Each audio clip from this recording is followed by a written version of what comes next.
garde un dossier sur tous les Américains condamnés un jour pour crime ou délit. Quand on enregistre certaines infractions, il y a des clignotants qui s'allument.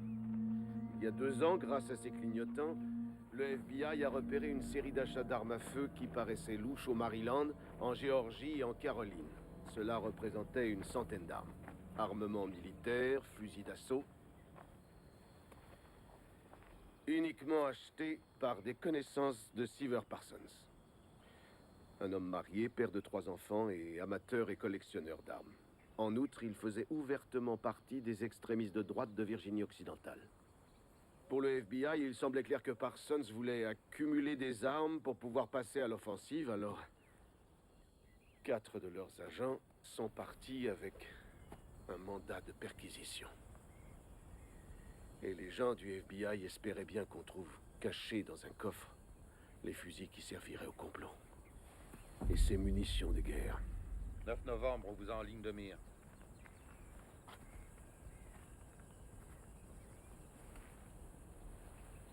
On va avoir du renfort. Comment on règle ça, patron? En douceur, voyons. Excellente idée.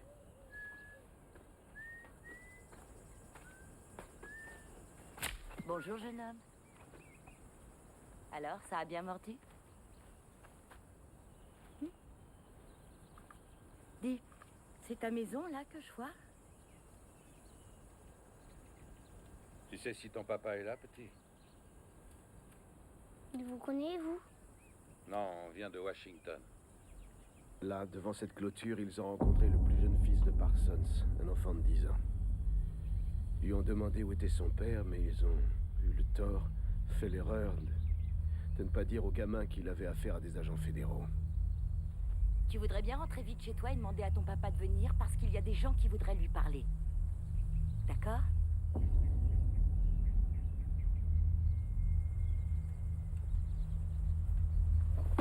Couvrez la maison! Non, restez ici, les renforts arrivent! Il ne peut pas s'échapper!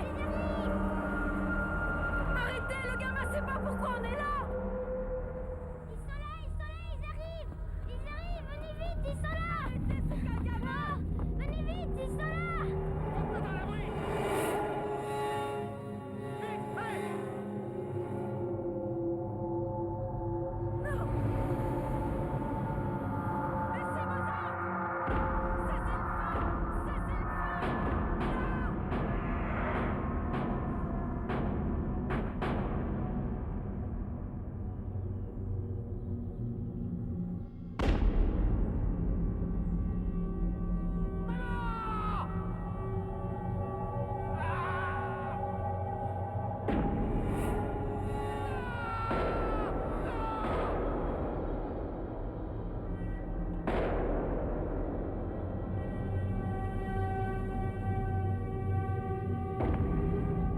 Non!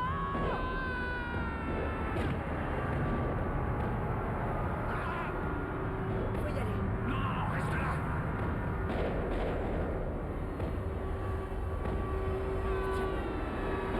C'est ce passe-mal. Tu vas t'en sortir, tiens bon.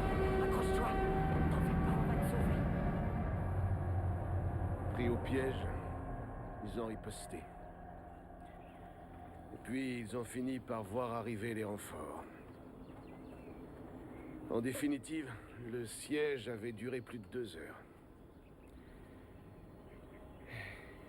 Résultat, au bout du compte, les 2 fils aînés ont été blessés.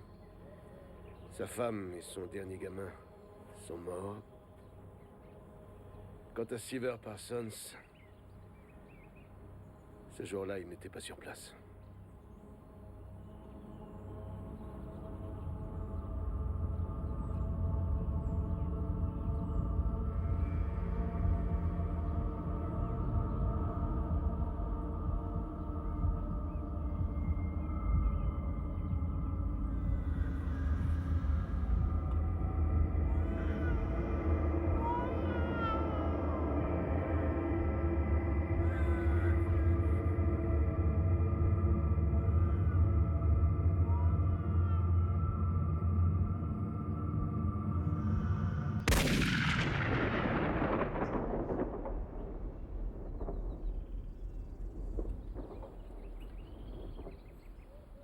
Et le FBI était sûr que cela permettrait de déjouer je ne sais quel complot qui menaçait notre pays. Vous voyez? Mais ce que leurs fichiers si complets ne leur avaient pas indiqué,